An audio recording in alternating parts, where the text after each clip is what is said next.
election of Trump was in part because Harris stood for absolutely nothing.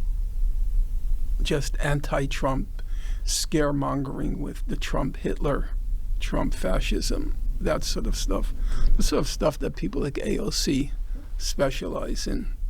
And now she's saying if Kamala Harris's name was Tom Harris, she would have won. Oh yeah, it was all about misogyny. It was all about misogyny.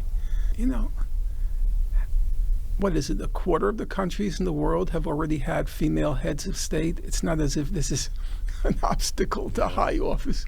Our southern neighbor now, Mexico, has a female head of state. You know, no, Ms. AOC, it wasn't about misogyny.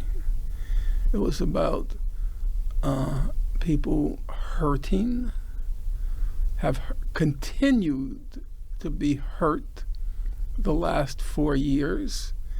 And your instinctive reaction is, if you have a choice between more of the same and a roll of the dice, if you have a choice between more of the same and the same is intolerable, the same is intolerable, and the roll of the dice, well, rationally, you're going to choose the roll of the dice.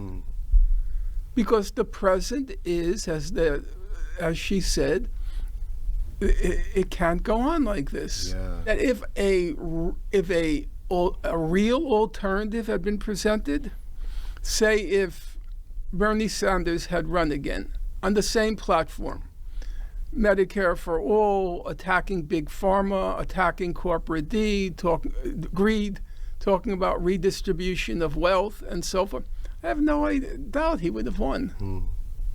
He would have won in 2020 if the Democratic Party elite didn't stop him in South Carolina. So I don't think it was people's investment of hope in Trump. It was the fact that there were only two options. One was more of the same. The other was a roll of the dice. So rationally, if the present is intolerable, you choose roll of the dice.